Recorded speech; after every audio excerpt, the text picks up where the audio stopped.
Morning, dear student. Let's start the new topic of the chapter. Who are the most affected by famine? Last day हमने discuss किया था कि food security की आवश्यकता क्यों पड़ी।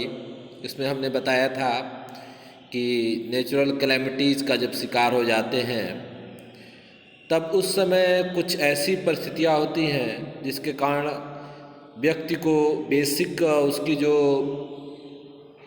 सर्वाइवल की आवश्यकताएं हैं, उसका जो न्यूट्रिशन है वो पूरा नहीं हो पाता। उसके लिए फूड सिक्योरिटी ज़रूरी है।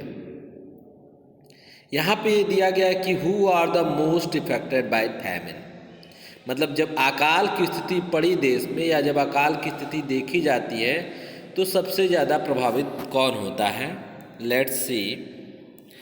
Most of those affected by the natural calamities are either poor or poorest of the poor, who don't have purchasing power, don't have basic nutrition food during the normal times, let alone emergency like natural disaster, flood, cyclone, drought and earthquake। कहने का मतलब ये है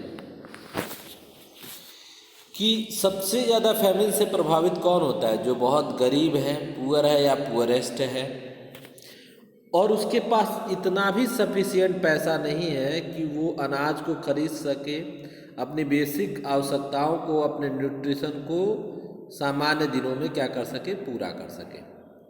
मतलब उसके पास 2 वक्त का भोजन नहीं है जिससे उसकी जीविका चल सके। Let alone emergency like natural disaster, और ये स्थिति क्यों पैदा होती है, उसके लिए कहीं ना कहीं बाढ़, चक्रवात, सूखा या भूकंप जैसे बड़े डिजास्टर सामने देखे जा सकते हैं। जब बड़ा बाढ़ आए, साइक्लोन आए, सूखा आए तो बहुत बड़े मात्रा में लोगों की जान भी जाती है और क्रॉप का भी डिस्ट्रॉय देखा जा सकता है। Social group schedule caste and schedule tribes are most vulnerable of poverty and among the economic groups rural, agricultural, labourers, urban class labourers more vulnerable to poverty. अब हम देखते हैं कि सामाजिक जो समूह है उसमें जो अनुसूचित जाति है या अनुसूचित जनजाति है, जो छोटी जातियों के लोग हैं, उनकी स्थिति और ज़्यादा शोचनीय है या अति संवेदनशील है, बहुत दयनीय अवस्था है। वो लोग गरीबी को बहुत करीब से देखते हैं या गरीब होते हैं। ग्रामीण जनजीवन में जो खेती में काम करने वाले मजदूर हैं, शहरों में जो काम करने वाले मजदूर हैं, वो कहीं ना कहीं एक सीरियस इस गरीबी का शिकार होते हैं। Such people are most affected by famine, और ऐसे लोग अकाल का सबसे ज़्यादा शिकार होते हुए देखे जा सकते हैं, प्रभावित होते हुए देखे जा सकते हैं। कई बार उनको भीख मांगते हुए या कहीं ऐसे ही सड़क पे जनजीवन बिताते हुए उनको देखा जा सकता है। When there is a disaster or calamity, there is a short supply of food due to the shortage of food। जब ये डिजास्टर या आपदा आती है तो देखा जाता है कि उनके पास जो खाने का जो खाद्य पदार्थ है वो बहुत ही कम मात्रा में या है ही नहीं। Due to shortage of food, there is a rise in prices of food grains in many people cannot afford to buy food at such a high price। होता यह है कि जब डिजास्टर आता है तो क्रॉप फेलियर हो जाता है, प्रोडक्शन अफेक्टेड होता है, जिसके कारण क्या हो जाता है, प्राइसेस जो हैं वो बहुत ज़्यादा फूड ग्रेन्स की बढ़ जाती है। बहुत सारे ऐसे लोग हैं जो ऐसे महंगे दामों पे उस खाद्य पदार्थ को या फूड को खरीदने के योग्य नहीं है, वो लोग फैमिन का शिकार देखे जा सकते हैं। During famine there is a wide spread death due to starvation and epidemics.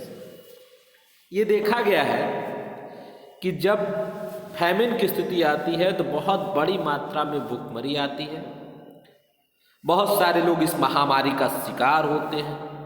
जैसे अभी आपके देश में कोरोना या कोविड-19 काफ़ी दिनों से लोगों को इफ़ेक्ट कर रहा है। बहुत सारे लोगों का बिजनेस डिस्ट्रॉय हो गया, बहुत सारे रोज़गार बंद हो गए, बहुत सारे लोग को सड़कों पे पैदल चलना पड़ा।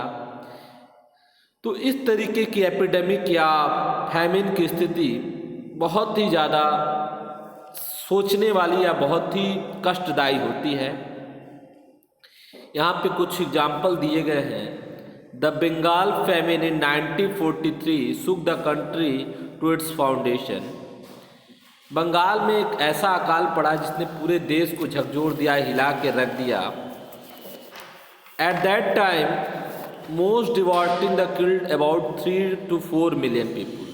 उस समय ऐसा हुआ कि 3 से 4 मिलियन लोग क्या हो गए, इस अकाल का शिकार हो गए, मारे गए। हुआ ये था कि जो प्रोडक्शन था, Bengal reduce from 93 lakh tons to 76 lakh ton in 1943। जो वो चावल का प्रोडक्शन 93 लाख टन्स करते थे, वो प्रोडक्शन घट के 76 लाख हो गया। यानी बहुत गहरा प्रोडक्शन में अंतर देखा गया। तो ये सोचने वाली बहुत बुरी स्थिति थी। There was a drastic decline of 70 lakh tons of rice in 1943. Starvation victims lived their villages in Bengal. भुखमरी के कारण लोग अपने गांव, अपने जगह जहाँ वो रहते थे, खाने की तलाश में दूर दूर भटकते रहे, छोड़ दिया उन्होंने। फिशरमैन यानी जो मछुआरे थे, एग्रीकल्चरल लेबर्स यानी खेती में काम करने वाले मजदूर, कैजुअल लेबर्स यानी जो डेली बेसिस पे काम करते हैं वो मजदूर, और ट्रांसपोर्ट वर्कर्स, सभी लोग इफेक्टेड हुए। The most people those who are such like labourer, जो या तो मजदूर थे या क्या कहते हैं कहीं डेली बेसिस पे काम करते थे, ऐसे लोग इस फैमिन का शिकार हुए। यानी जो फैमिन की स्थिति थी वो गरीबों के लिए, मजदूरों के लिए, खेती में काम करने वाले लोगों के लिए बहुत ज़्यादा सोचने का विषय रही।